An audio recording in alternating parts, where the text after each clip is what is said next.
what is the future going forward?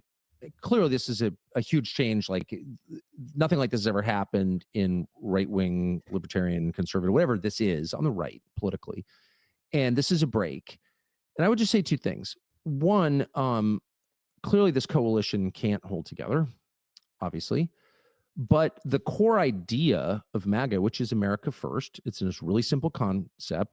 The U.S. government should really make a good faith effort to put the interests of U.S. citizens first. That's it. That's the whole idea right there. It's not a dangerous idea. It's not a Nazi idea. It's really the only idea in a democracy. That idea is the most popular idea ever introduced into American politics. It died in 1941 with Pearl Harbor, and everyone who espoused it, starting with Lincoln, was slandered as a Nazi. And it lay dormant until 2015 when Donald Trump reintroduced it on his ride down the escalator. And he rode that idea to 2 wins, including the popular vote. And he's Donald Trump. So he's like working, as we say in wrestling, off his back, like with the deficit, right? Because he's alienating people on other issues. So that is the most resonant idea ever in American politics. That idea can create a coalition that includes a lot of people. We can have a good faith argument over what is best for America. That should be the argument.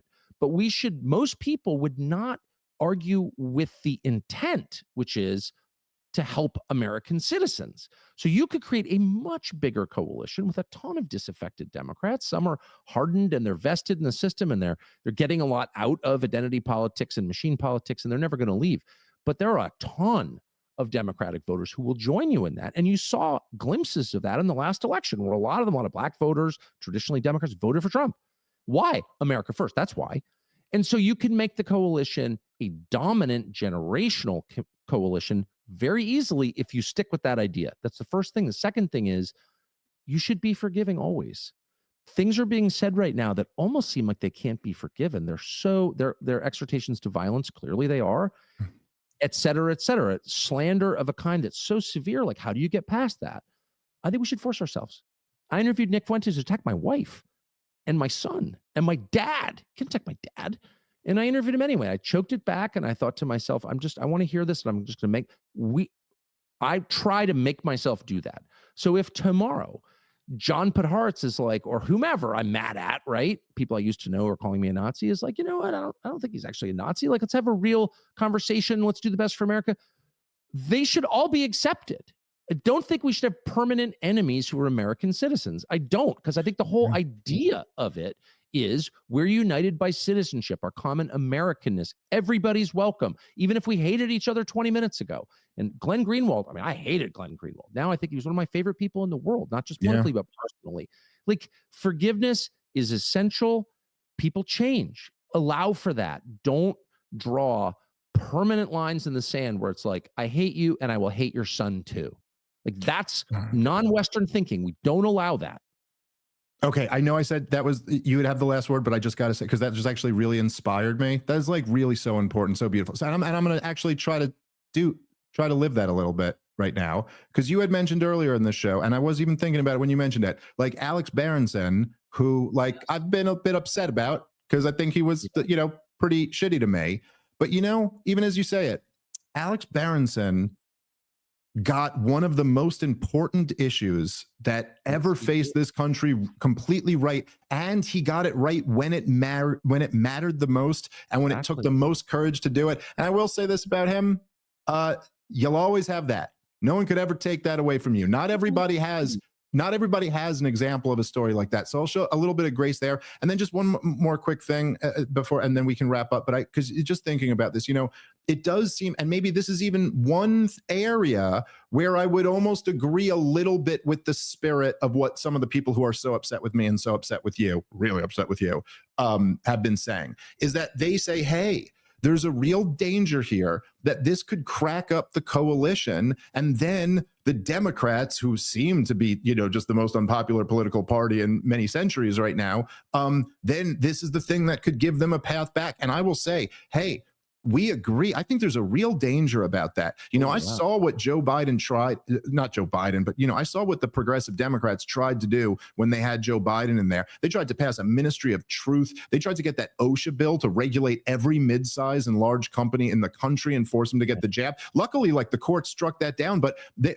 all types of tech censorship, yeah, who knows? If they come back the next time, they might be really hunting for blood now after these rollbacks. But then, of course, the question is, like, but who's breaking up the coalition here? And why do you just get to look at it as like, we're breaking up the coalition rather than you, when clearly our obvious demand here is just that we do what's in the best interest of this country? But they accuse you of that. Look, despite all the stuff with the 12-day war, we'll see what ends up happening with that. Despite your feelings on this posturing toward Venezuela, despite your feelings about us backing Israel in this war, you've never said, I'm done with Donald Trump, I'm walking away from this whole thing. I mean, I kind of did, but, you know, I'm just saying, it's like, who's really breaking up the coalition here? Because the truth is that you are in this battle of, like, the donor and powerful class versus all of the people. And if J.D. Vance wants to go forward, we still do have this pesky little democratic process here, Tucker, and he needs the people. Or whoever's going to do it needs the people. And the only way to carry that is to, like, the non-interventionist right at this point is not some fringe group. It's the overwhelming majority.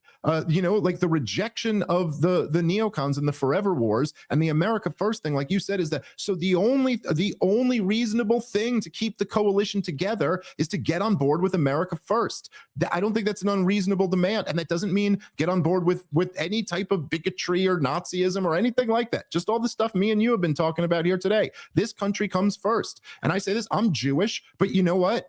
I'm an American. My kids live in America, and my kids are more important to me than any abstract idea. This is the country they're going to grow up in. And so anyway, okay, I promise I won't say another thing after that. Your country comes before your tribe, no matter what tribe it is, including mine. I'm not, you know, any tribe, okay? Tribalism leads to genocide every single time. We can't have that. The only way to preserve the United States, this vast, you know, country in which there's no working majority of anything, is to emphasize citizenship, our common Americanness, country before tribe.